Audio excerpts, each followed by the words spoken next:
ধরেন আপনি রাস্তার পাশে দাঁড়িয়ে হাসাহাসি করছেন আপনার বন্ধু বান্ধবের সাথে, এমন তো অবস্থায় রাস্তার ওপারে দুইটি মেয়ে দাঁড়ানো আছে এবং তারা ভেবেছে আপনি তাদেরকে দেখে হাসি ঠাট্টা করছে। এরপরে এই মেয়েগুলো তার বয়ফ্রেন্ডদেরকে ফোন দিয়ে বলে তাড়াতাড়ি আসো, আমাকে দেখে মানুষ হাসাহাসি করছে। তারা উত্তেজিত ভাবে এসে আপনাদের উপরে ঝাঁপিয়ে পড়লো। এক পর্যায়ে আপনার জীবনটা চলে গেল। সামান্য একটু হাসির জন্য একটা মানুষের জীবন চলে গেল। হাদিসের মধ্যে স্পষ্ট ভাষায় বর্ণিত রয়েছে, একটা সময় আসবে যখন মানুষ একজনকে শেষ করে দেওয়ার পূর্বে সে জানবে না কেন তাকে শেষ করে দিচ্ছে এবং আরেকজনও জানবে না কেন তাকে শেষ করে দিল। পারভেজ নামক এই ছেলেটি একটু হেসেছিল। আচ্ছা, ধরে নিলাম সে মেয়ে দুটাকে দেখে হেসেছে। শুধুমাত্র হাসির জন্য একজন মানুষের জীবন আপনারা কেড়ে নিতে পারে। সোশ্যাল মিডিয়ার মধ্যে প্রত্যেকটা মানুষ আপনাদের ছবিগুলো শেয়ার করে বলছে আপনাদেরকে দেখলে রাস্তার কুত্তাও তাকাবে না, আর মানুষ হাসবে তো দূরের কথা। আপনার বয়ফ্রেন্ডের সাথে আপনার কিসের সম্পর্ক, শারীরিক নাকি মানসিক? এখন মানসিকের চেয়ে ফিজিক্যালি সম্পর্ক মেয়েদের সাথে ছেলেদের বেশি হয়ে যাচ্ছে, আর যার কারণে বয়ফ্রেন্ডকে ফোন দেওয়ার সাথে সাথে এসে আরেকজনের জীবন কেড়ে নিচ্ছে। যে বা যারা তার জীবনটা কেড়ে নিচ্ছে ইতিমধ্যে সিসি ফুটেজ তদন্ত করে কিন্তু তাদেরকে শনাক্ত করা হয়েছে। খুব দ্রুতই তাদেরকে অ্যারেস্ট করা হবে, জানতে পারবেন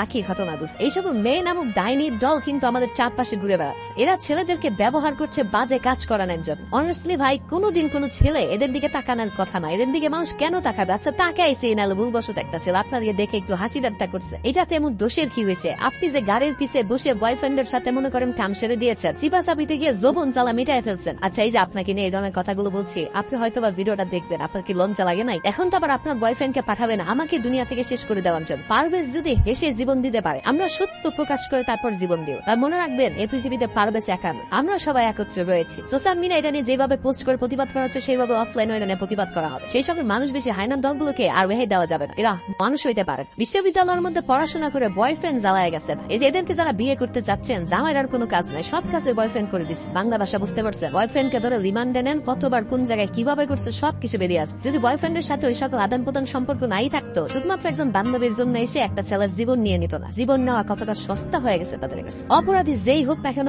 আমরা তার সাজা প্রকাশ্যে কঠিন থেকে কঠিন ভাবে যায়, যাতে করে বাংলার মাটিতে এরকম কোনো পারভেজের জীবন না যায়। আপনাদের প্রত্যেকের কাছে একটা বিনীত রিকোয়েস্ট, ভাই ভিডিওটা শেয়ার করে দেন। আপনার না বলতে পারা কথাগুলো আমি আমার কণ্ঠস্বরের মাধ্যমে সবার কাছে পৌঁছে দিই। অনেকে তো মনে মনে প্রতিবাদ করেন যে আমি যদি এখন প্রতিবাদ করতে যাই, পারভেজের মতো করে যদি তারা এসে আমার উপর ঝাঁপিয়ে পড়ে আমার জীবনটাও নিয়ে নেয়, আমি আমার জীবন নিয়ে পরোয়া করি। শুরু থেকে এ পর্যন্ত অন্যায় বিরুদ্ধে প্রতিবাদ করে আসি, সত্য কথা বলে আসি। সত্য বলতে গিয়ে যদি জীবন যায়, আমি সেটা গ্রহণ করিনি। তারপরে বাংলার মাটিতে আর কোন পারভেজের জীবন আমরা নিতে দিব? কি একটি আশ্চর্য বিষয়, একটি ছেলে জাস্ট হেসেছিল, হাসার কারণে জীবন চলে গেল। এগুলো কি মানা যায়? আমি আল্লাহর সৃষ্টিকে বাজেভাবে দেখবো না, তবে এদেরকে বাজেভাবে দেখতে হবে। আল্লাহ তাআলা এদেরকে সৃষ্টি করেছে হাদিসের সাথে মিলে যাওয়ার জন্য। আজকের পুরো পৃথিবীতে ডিস্টার্ব হয়ে থাকে যে তাদের দিকে তাকিয়ে হাসার কারণে তারা জীবন কেড়ে নিয়েছে তাদের বয়ফ্রেন্ডের হাত। এবার কেঁচো করতে গিয়ে বড় বড় সাপ পেরিয়ে আসবে। কতগুলো সাপের সাথে আপনার সম্পর্ক হয়েছে সব বাঙালি জনগণ জানতে পারবে। পারভেজকে তো আমরা বাঁচাইতে পারি নাই, এখন সবাই তার জন্য দোয়া করি যাতে মহান আল্লাহ তাআলা তাকে জান্নাতুল ফেরদৌস দান। পারভেজ যেই দলেরই হোক না কেন,